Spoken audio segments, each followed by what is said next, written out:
Syria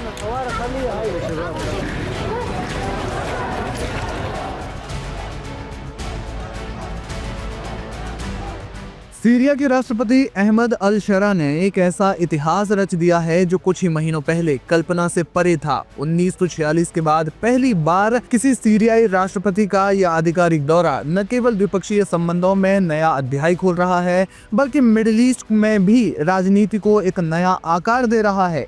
एक और जहां अल शरा को कभी अमेरिका मोस्ट वांटेड आतंकी सूची में $10 मिलियन के इनाम के साथ चिन्हित किया गया था, वहीं आज व्हाइट हाउस उन्हें गर्मजोशी से स्वागत करने को तैयार है। 10 नवंबर को राष्ट्रपति डोनाल्ड ट्रंप से उनकी मुलाकात होगी, जो मई 2025 में रियाद में हुई पहली अनौपचारिक भेंट का औपचारिक विस्तार है। लेकिन सवाल वही पुराना है कि अमेरिका की ऐसी क्या मजबूरी या जरूरत है कि वो व्हाइट हाउस में अहमद अल शरा की मेजबानी कर रहा है। दिसंबर 2024 में हयात तहरीर अल शाम यानी HTS के नेतृत्व में विद्रोही ताकतों ने दमिश्क पर कब्जा कर बशर अल असद के शासन का अंत किया। अल शरा, जिन्हें पहले अबू मोहम्मद अल जलानी के नाम से जाना जाता था, HTS के संस्थापक हैं और अल कायदा से जुड़े होने के कारण अमेरिकी खुफिया एजेंसियों की वे नजर में थे। लेकिन असद शासन के पतन के बाद अल शरा ने अपनी छवि बदल ली, अल कायदा से दूरी बनाई, अल्पसंख्यक समुदायों जैसे अलावाइट्स और ईसाइयों की सुरक्षा का वादा किया और इस्लामिक स्टेट यानी ISIS के खिलाफ आक्रामक कार्रवाई तेज की। जुलाई 2025 में अमेरिका ने HTS को विदेशी आतंकवादी संगठन की सूची से हटा दिया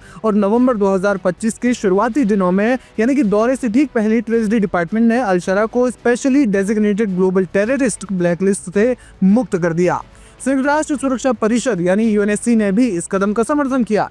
लेकिन ये बदलाव रातों रात नहीं हुआ है। मई 2025 में सऊदी अरब की राजधानी रियाद में ट्रंप और अल शरा की पहली मुलाकात के दौरान अमेरिकी राष्ट्रपति ने उन्हें कठोर और मजबूत पृष्ठभूमि वाला व्यक्ति कहा। उसी बैठक में ट्रंप ने असद युग के व्यापक प्रतिबंधों को हटाने का ऐलान भी किया, जो जून 2025 में शुरू हो गया। इन प्रतिबंधों ने सीरिया की अर्थव्यवस्था को चूर चूर कर दिया था। लगभग 16.5 मिलियन लोग प्रभावित थे और लाखों शरणार्थी लौट चुके हैं। अब अहमद अल शरा का दौरा अमेरिका और सीरिया के संबंधों की नई शुरुआत है, लेकिन वजह सिर्फ यही नहीं है। एक्सपर्ट्स मानते हैं कि मिडिल ईस्ट में सीरिया की लोकेशन अमेरिका के लिए रणनीतिक रूप से बेहद महत्वपूर्ण है। यहाँ से न सिर्फ अमेरिका ईरान पर नजर रख सकता है, बल्कि पूरे पश्चिमी एशिया पर अपना प्रभाव जमा सकता है। हाल ही में खबर सामने आई कि अमेरिका सीरिया में अपना एक सैन्य अड्डा बनाने जा रहा है। अहमद अल शरा का वॉशिंगटन दौरा इस समझौते पर अंतिम मुहर लगाने वाला माना जा रहा है। कुछ जानकार इसे मजबूरी का नाम देते हैं और कुछ इसे अमेरिका फर्स्ट नीति का हिस्सा बता रहे हैं।